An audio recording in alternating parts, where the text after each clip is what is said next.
할렐루야. 오늘도 찬양 가사처럼 우리의 기도를 들으시는 하나님께 찬양과 영광 올려드리는 그런 귀한 예배 되시기를 주님의 이름으로 축복합니다. 오늘 설교 제목은 한밤중 깊은 감옥에서라는 제목입니다. 한밤중 하면 어떤 생각이 드시나요? 저들밖에 한밤중에. 굉장히 설레죠. 천사가 나타나서 어떤 소식을 전해줄지 모르니까. 그런데 저한테 일어난 이번 주 한밤중은요, 한밤중에 제 왼발 발바닥과 오른쪽 엄지발가락 위에 모기가 두 방 물었습니다.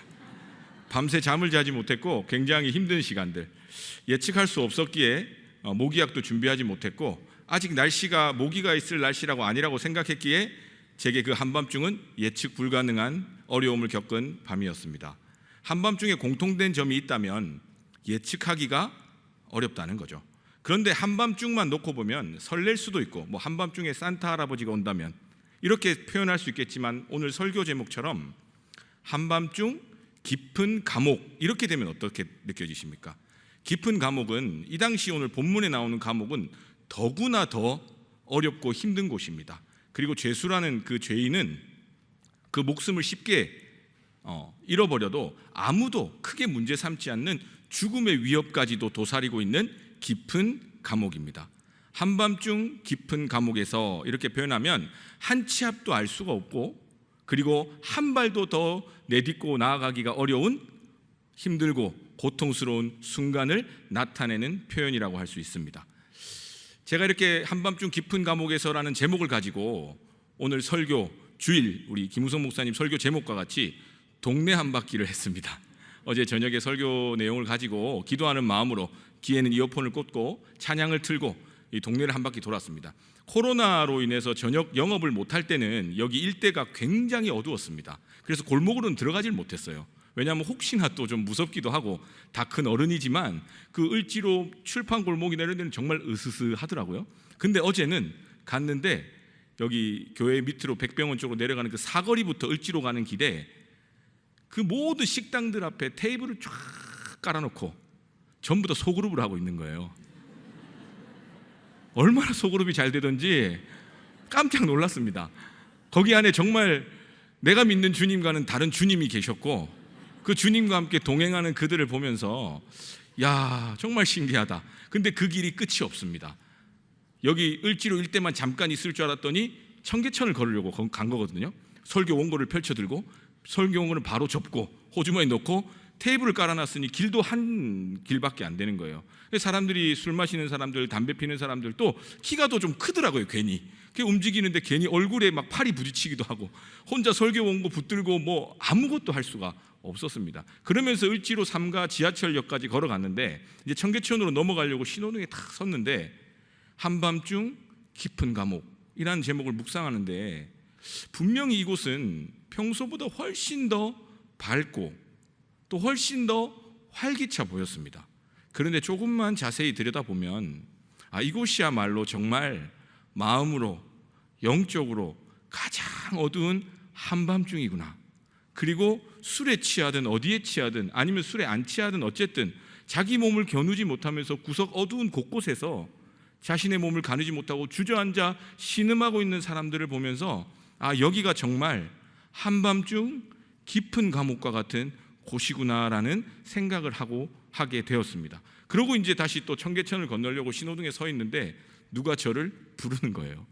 마음도 굉장히 불편하고 어려워 죽겠는데 누가 저를 톡톡 쳐요. 혹시 우리 성도님은 아니실까 걱정했는데 다행히 성도님은 아니시고 어떤 젊은 분이 톡톡 쳐요. 그래서 제가 이어폰을 끼고 있었는데 이제 이어폰을 끄고 네? 하고 물어보니까 혹시 여기 을지로에 야장이 어디냐요? 여러분, 야장이 뭔지 아세요? 야간에 벌어지는 시장 같은 데인가 봐요. 그래서 네? 했더니 땡땡 호프집을 아니에요. 한밤중 깊은 감옥에서 그를 만났습니다. 오늘 본문과 같이 본문을 묵상하고 있었으니까 바울과 실라처럼 저를 괴롭게 했잖아요. 형제요, 예수님 이름 믿고 땡땡 호프 찾지 말고 영락교회로 가십시오 라고 복음을 전했을까요? 안 전했을까요? 때마침 제가 그 근처로 지나가면서 땡땡 호프가 워낙 유명해서 알고 있었어요. 그래가지고 이 혼미한 가운데 저도 모르게 어느 세상의 내비게이션보다 친절하게 오른쪽으로 가서 신호등 건너시고 왼쪽 오른쪽으로 30m 가다 보면 왼쪽에 있는데 어둡다고 좌절하지 마시고 좀 더 가면 빛이 있습니다. 거기가 땡땡 호프입니다. 했더니 그분이 감사하다면서 기쁜 마음으로 신호등을 건너가더라고요. 그리고 순간 정신이 들었습니다. 내가 지금 뭘 하고 있는 거지? 복음을 알려야 되는데 땡땡 호프 가는 길을 이리도 자세히 알리다니. 그리고 그는 굉장히 기뻐했습니다. 바울과 실라는 복음을 전하고 간수와 간수장 온 집안이 기뻐했는데 아마 그는 땡땡 호프에 가서 이렇게 이야기했겠죠. 친구들을 만나서, 야, 오는 길에 되게 친절한 아저씨를 만났어. 그 아저씨 아니었으면 못 올 뻔했지 뭐야 하면서 부어라 마셔라. 그날 집은 잘 들어갔는지 괜한 걱정을 하게 되었습니다. 그런데 그걸 보면서 그들은 하나님이 없어서 한밤중 깊은 감옥이라고 생각을 해봅시다. 그러면 우리는 예수님 믿고 있고 저처럼 선뜻 복음을 못 전했더라도 그들을 보면서 한 마음 한켠에 주시는 하나님의 마음이 있잖아요. 그들이 영원히 저렇게 살아서는 안 되고 진짜 주님 만나서 하나님의 구원의 백성이 돼야 될 텐데 라는 그 마음을 가지고 있잖아요. 그런데 그 마음을 가지고 믿음을 가지고 살아가는 우리들의 삶에도 한밤중 깊은 감옥과 같은 어려움을 만나게 된다는 사실입니다. 예수님을 믿고 성령 하나님의 인도하심을 받고 또 성령 하나님께 길을 묻고 또 하나님이 응답해 주시고 그걸 내가 알아서 따라서 걸어가고 또 밤중에 환상 가운데에 하나님께서 어떤 지역을 말씀하시고 또 그 지역을 향해서 갈 수 있도록 은혜 베푸셔서 갔더니 처음부터 루디아라는 옷감 장수가 그 당시 자색 옷감 장수는 굉장히 부유한 사람이거든요. 그러니까 굉장히 경제적으로 부유하면서도 하나님의 일에 크게 쓰임받을 빌립보성의 귀한 사람을 전도하게 하시고 그런 은혜를 경험하는 그 바울에게도 오늘 본문은 한밤중 깊은 감옥에서 바울이 갇혀 있다고 이야기하고 있습니다. 여러분 어떻게 생각하십니까? 예수님을 믿는 우리의 삶에 한밤중 깊은 감옥이 우리를 뒤덮어서 한치 앞을 알 수가 없고 너무 깊어서 보이는 게 아무것도 없고 그리고 찾고 고랑 같은 게 내 팔목과 발을 잡고 있어서 움직이기도 어렵고 너무 힘들어서 주저앉을 수밖에 없는 그 상황 가운데 놓여 있다면 내가 예수님을 안 믿는 것도 아니고 기도하지 않는 것도 아니고 하나님 앞에 내 마음이 틀어진 것도 아닌데 그냥 예배 때 성실하게 하나님의 은혜를 구하고 또 정말 내 안에 진실한 마음이 있어서 하나님의 능력을 따라 성령 충만한 은혜를 구하며 나아가는 우리의 삶에 생각지도 못한 한밤중 깊은 감옥과 같은 일이 벌어진다면 사실 신방을 다니고 목회를 하다 보면 너무나 많이 만나는 장면입니다.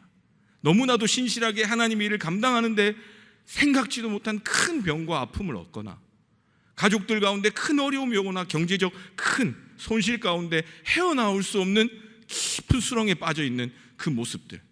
저 역시도 짧은 인생이지만 그 인생 중에 하나님이 없다 여겨질 만큼 한밤중 깊은 감옥을 경험한 적도 있습니다. 오늘 이 본문 가운데 우리는 세 가지를 기억해야 될 것입니다. 첫 번째, 성령 하나님의 인도하심을 받고 걸어가는 삶에도 한밤중 깊은 감옥이 있을 수 있다는 것입니다. 아니 목사님 어떻게 그게 말이 되나요? 성경 말씀을 좀 이야기해 드릴게요. 예수님께서 오병이어의 기적을 행했습니다. 엄청난 기적이죠. 물고기 5마리에 물고기 몇 마리죠? 2마리, 떡이 5개. 제가 사실 물고기를 좀 좋아하는 편입니다만 물고기 2마리에 떡 5개로 5천 명을 먹고도 엄청난 숫자를 먹고 남긴 이후의 내용이 뭔지 아세요? 사복음서 동일하게 풍랑을 잔잔하게 하는 예수님의 기적이 나타납니다. 그런데 그 앞부분에 예수님께서 제자들 보고 먼저 건너가 있으라 그래요. 그래서 제자들이 예수님 말씀을 듣고 하나님의 은혜를 경험했잖아요. 풍성한 하나님의 아들의 역사를 보았잖아요. 그 말 듣고 건너갑니다. 근데 건너가는 중에 뭘 만나요? 풍랑을 만납니다. 제자들이 지금 잘못한 게 하나도 없습니다. 그러나 하나님께서는 그 풍랑 가운데 하고자 하시는 하나님의 계획이 있으셨기 때문에 제자들에게 풍랑을 만나게 하셨습니다. 또 구약으로 가볼까요? 열왕기상 19장에 가면 이 구약의 많은 선지자 중에 굉장히 능력을 행한 선지자가 있습니다. 바로 엘리야입니다. 이방신을 섬기는 우상 숭배자들 850명과 혼자 1대 850으로 누가 진짜 신인가, 제단 위에 불 먼저 내려주는 신이 진짜 신이다. 850명 옷 찢고 자해하고 해도 안 돼요. 그런데 엘리야가 기도했더니 하나님께서 불을 내려주셔가지고 하나님이 진짜 하나님이심을 선포했던 하나님의 선지자입니다. 그런데 아합 아내였던 이세벨이 이 엘리야가 마음에 안 드는 거예요.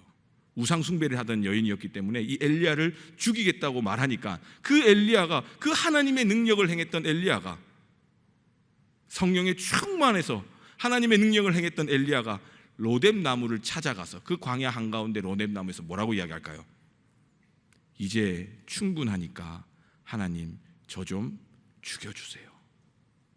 그 죽음의 위협이 닥쳐오니까 나를 죽여주세요, 이렇게 이야기하는 모습도 있다는 거예요. 그리고 마태복음 7장 7절로 가보면 훨씬 더 이 내용을 이해하기가 쉽죠.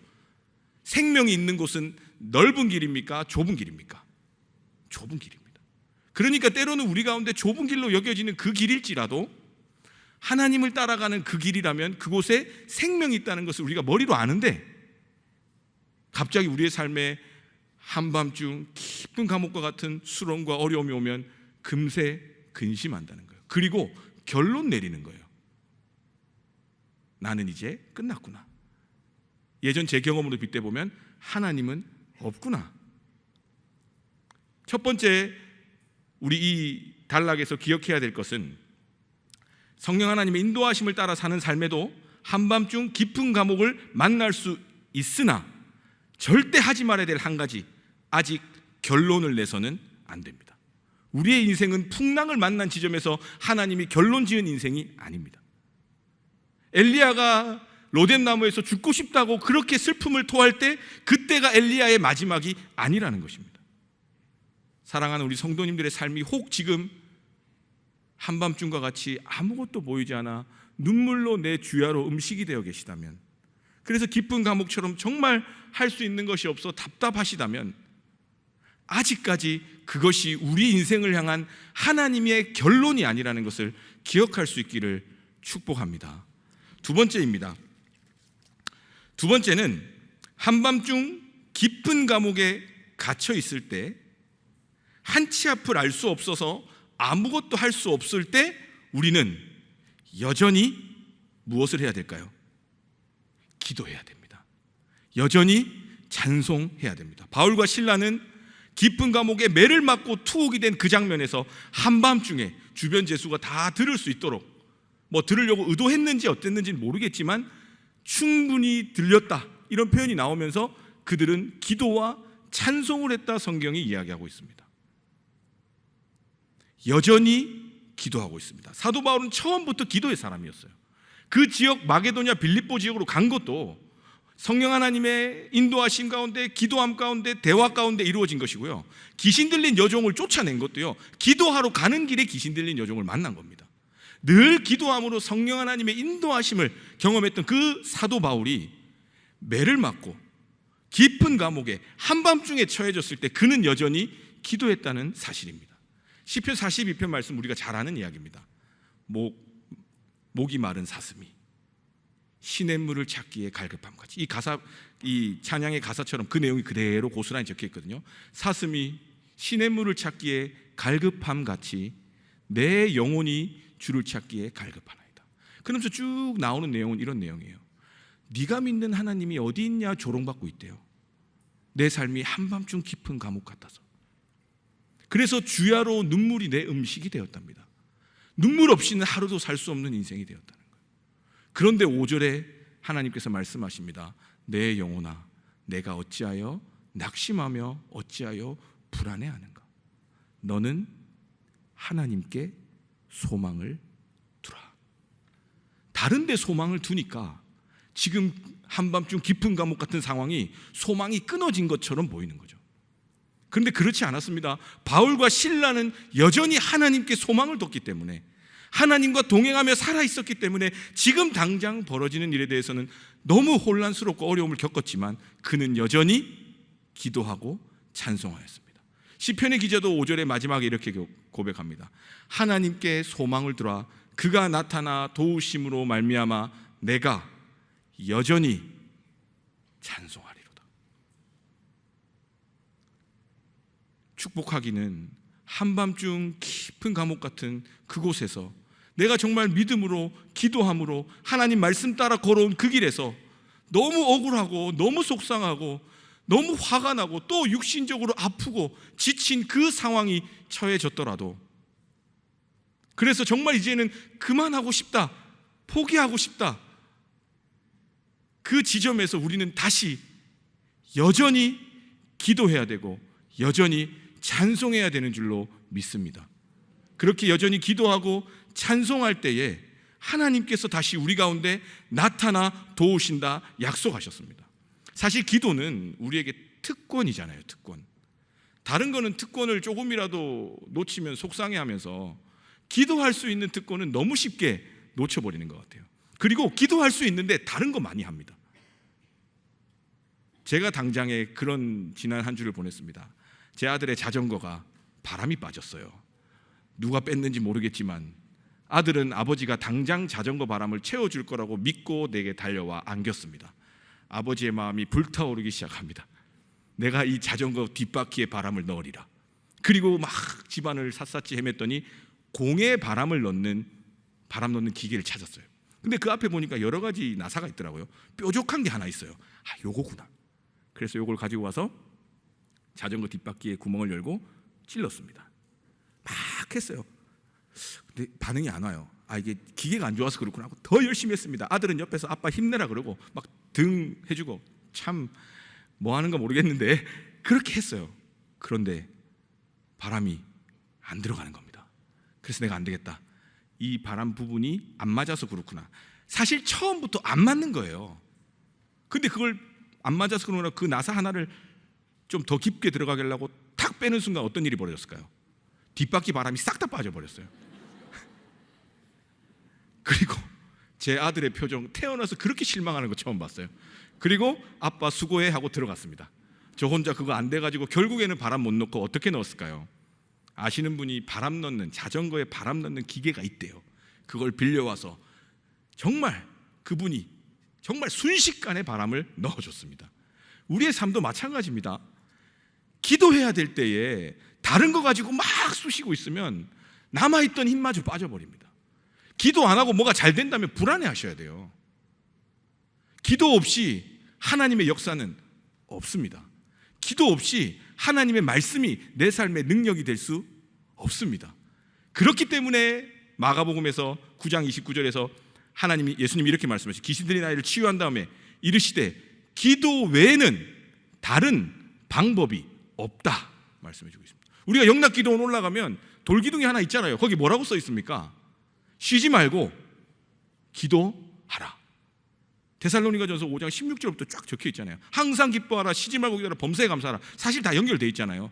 막 뒤집어서 바꿔서 헷갈려서 해도 아무 문제 없잖아요. 그죠? 항상 기도하라, 쉬지 말고 기도하라, 범사에 기도하라.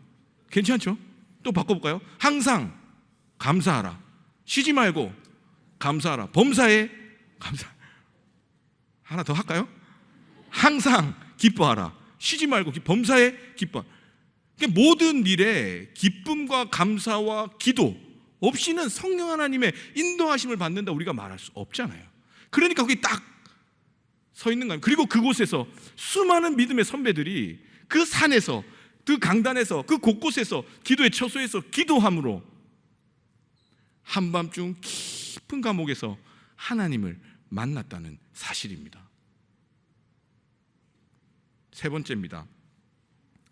한밤중 깊은 감옥에서 우리가 주목해야 될 것은 무엇일까요? 오늘 본문에서 가장 주목이 되는 부분은 어디입니까? 기도했더니, 찬송했더니 지진이 일어나고 옥토가 흔들려서 감옥문이 다 열리고 메인 것이 다 풀렸습니다. 할렐루야. 아멘 하셔도 됩니다. 근데 뭔가 뉘앙스가 아멘 하면 안 될 것처럼 이야기하죠. 제가 왜 그럴까요? 그 하나님의 능력과 성령의 임재와 기적과 은사, 지금도 필요한 시대가 맞습니다. 그 골목골목마다 다른 주님 섬기는 그들을 성령 하나님 만나 주셔야 됩니다. 그러나 그걸 구하며 기도하면 우리의 기도가 건강하지 못하고 흐트러지기가 쉽습니다. 왜냐하면 책 한 권 읽은 사람이 무섭다고, 성령 하나님의 역사는 너무나도 다양하고 오랜 기간 정말 각양각색의 모습으로 사람 한 명 한 명에 맞게 성령 하나님이 역사해 오셨는데, 내가 만난 하나님, 내가 경험한 표적과 기사가 전부인 줄로 착각하면 모든 사람을 바라볼 때 그게 있어야 마치 하나님을 만난 것처럼 오해한다는 거예요. 처음에는 정말 기도했더니 귀신도 쫓겨나고 이런 일들이 있죠. 성경에 나오잖아요. 그런데 시대가 바뀌고 시대가 다양해지면서 귀신 들린 것 같은 모습을 한 정서적 아픔이 있는 사람도 있고, 또 정서적 아픔과 귀신 들린 그런 영적인 문제가 섞여 있는 경우도 있습니다. 굉장히 다양하기 때문에 이 사역은 우리가 좀 더 하나님의 마음으로 사랑하며 사역해야 될 사역인데, 만약에 정말 옛날 방식으로 귀신이 쫓겨나서 막 소리치며 이렇게만 귀신이 나간다고 생각하면 어떤 일이 벌어지냐? 제가 경험한 이야기입니다.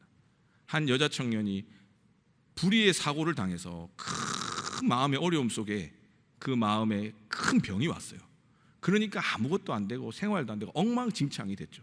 그랬더니 엄마가 이 모습을 보니까 귀신 들린 것 같아가지고 기도원을 데리고 막 여기저기를 다니기 시작합니다. 그랬더니 용하고 훌륭하신 분들이 사랑으로 격려하고 함께하는 게 아니라 막 혼을 내는 거예요. 그리고 여자 청년이었는데 머리가 길었는데 머리채를 자꾸 막 흔들고 막 그런 거예요. 얘가 상처가 더 깊어진 거예요. 그리고는 이제 학습을 했습니다. 스스로가 내가 군대 귀신 들린 사람이다 말하고 다니기 시작했어요. 술만 먹으면. 그 청년이 제가 이전에 섬기던 교회에서 새벽 기도를 하고 있는데 제 앞에서 철푸덕 쓰러지더니 군대 귀신이 들렸다고 막 그러는 거예요. 그래서 여자 청년이니까 여자 목사님이 오셔서 데리고 가서 막 기도해 줬습니다. 따뜻하게. 그리고 후에 알게 된 사실인데, 이 청년은 군대 귀신 들린 것이 아니었습니다. 청년부라고 해서 제가 그 당시 청년 담당이어서 그 여자 청년과 여자 목사님 같이 있었는데 이제 나왔어요. 밖으로 담배를 피우겠대요. 담배를 피우길래 교회 마당이니까 좀 나가서 피우게 해주려고 그렇게 머리를 탁 썼습니다. 그런데 기도하는 마음으로, 하나님 이걸 어떻게 해야 됩니까? 성령 하나님께 계속 묻고 질문할 수밖에 없잖아요. 너무 상황이 급박하니까. 근데 하나님 주신 마음에 귀신 들린 게 아닐 수 있다는 마음을 줘서 그 마음을 가지고 한번 살펴봤어요. 귀신 들린 사람이 경찰 무서워합니까? 안 무서워합니까? 어떻게 생각하세요? 귀신 들린 사람이 지금 경찰이 중부 경찰서 무서울까요? 그거 무서워하면 귀신이 굉장히 세련된 것 같은데 안 무서워하겠죠. 그래서 담배를 피길래 제가 지혜를 구하면서 이렇게 이야기했어요. 야, 근데 여기서 담배 피면 경찰 아저씨한테 신고한다고 저기 그러시네? 그럼 귀신 들린 사람은 계속 패야죠. 나 잡아가라 이렇게 돼야 되는데 그게 아니라 갑자기 알겠어요, 담배 끌게요 이러는 거예요. 그래서 제가 느꼈어요. 아, 이게 아니구나. 그리고 세심히 살펴보니까, 그리고 들어보고 이야기하고 또 교회 여자 청년들 또 엄마같이 좋은 분들 갖다 붙여서 이야기해보니 그 안에 상처 때문에 군대 귀신 들렸다고 말하고 다닌 거예요. 여러분들 어떻게 생각하십니까? 오늘 이 지옥문이 열린 사건에서 지옥문이 아니죠, 감옥문이 열린 사건에서 정말 그 힘든, 다시 들어가겠습니다. 감옥문이 열린 사건에서 우리가 정말 집중할 수밖에 없어요. 기도했는데 사도 바울이 생각지도 못한 하나님의 역사가 펼쳐져서 하나님의 능력이 나타났잖아요. 그런데 재밌는 것은 뒤에 사도 바울이 간수와 간수의 가족들을 다 구원한 이후에 다시 감옥에 들어왔다는 겁니다. 그리고 절차에 따라 다시 그 감옥을 나왔어요. 사도 바울은 알았던 겁니다. 지금 감옥문이 열린 것보다 더 중요한 것은 그 사건을 통해서 자결하려 했던 그 간수가 사도 바울 앞에 와서 어떻게 하면 구원을 얻겠습니까? 고백했을 때 그가 말한 복음의 메시지, 이르되 주 예수를 믿으라, 그리하면 너와 내 집이 구원을 받으리라. 이게 가장 중요한 겁니다. 우리의 삶에 어떠한 성령의 역사도 필요에 따라 하나님의 주권하에 이루어집니다. 하나님은 일하시고 역사하시면 우리는 그 성령 충만한 은혜를 구해야 됩니다. 그런데 그 성령 충만한 역사가 어디로 연결되는지를 기억해야 됩니다. 바로 생명을 살리는 구원의 역사로 연결되는 것입니다. 그 간수와 그 가족들이 구원을 받았습니다. 하나님께서는 그 사도 바울을 통해서 그 마게도냐와 빌립보 지역의 복음의 활로를 여시는데, 이 성교학적으로 보면 굉장히 중요한 지점이거든요. 유럽 땅에 복음이 전해지는 그 지점에서 루디아라는 여인을 복음의 이 첫 열매로 주시고, 그리고 빌립보 감옥의 간수와 그 가족들을 열매로 주시기로 하나님이 계획하셨던 거예요. 그런데 만약에 사도 바울이 한밤중 깊은 감옥에 갇혔을 때, 아니 내가 귀신 들린 애도 쫓아내고 기도하러 가는 길에 이 무슨 억울한 일이야, 하나님은 없구나, 혹은 하나님께 기도하는 거 별 의미 없구나 하고 포기해버렸다면, 오늘 이 하나님의 역사가 바울과 실라의 삶을 통해서는 일어나지 않았을 것입니다. 축복하기는 우리 사랑하는 성도님들, 한밤중 깊은 감옥과 같은 가족들의 기도 제목과 삶의 자리들이 수시로 찾아오고 있는 줄로 압니다. 그러나 그것이 결론이 아니라는 것을 기억하셔서 여전히 기도하고 여전히 찬송함으로 하나님이 내 삶의 주인이십니다, 믿음으로 고백할 수 있기를 축복합니다. 그래서 한밤중 깊은 감옥이 바울과 실라에게는 예배의 자리, 하나님의 영광이 드러나는 자리, 하나님의 구원의 생명의 역사의 자리가 된 것처럼, 우리 사랑하는 성도님들의 삶의 모든 기도의 자리와 깊은 감옥과 같은, 한밤중과 같은 그곳이 하나님이 살아 역사하시는 구원의 은혜의 장소가 되기를 주님의 이름으로 축복합니다. 기도하겠습니다. 하나님 아버지, 감사합니다. 우리 인생 가운데 하나님이 함께 하심을 믿음에도 불구하고 뜻하지 않는 한밤중 깊은 감옥에 갇혀 깜깜하고 두려워 죽을 것 같은 어려움 가운데 내 삶을 포기하고 싶을 때가 너무도 많습니다. 그러나 오늘 바울과 실라처럼 기도하게 하시고 찬송하게 하시고 예수 그리스도의 십자가의 복음을 더욱 굳건히 붙들게 하셔서 우리가 기도하며 하나님 앞에 나아갈 때에 우리의 잠겨있는 모든 문제와 억압되어 있던 모든 것이 풀려지며 하나님의 역사를 보는 은혜의 시간 되게 하여 주시옵소서. 우리의 기도가 하나님을 향한 기도가 되게 하여 주시고, 우리의 시선이 하나님의 뜻을 보게 하셔서 우리의 삶 가운데 이루고자 하시는 하나님의 놀라운 구원과 회복의 역사가 성령 충만함 가운데 이루어질 수 있도록 은혜에 은혜를 더하여 주시옵소서. 감사드리며 예수님 이름으로 기도드립니다. 아멘.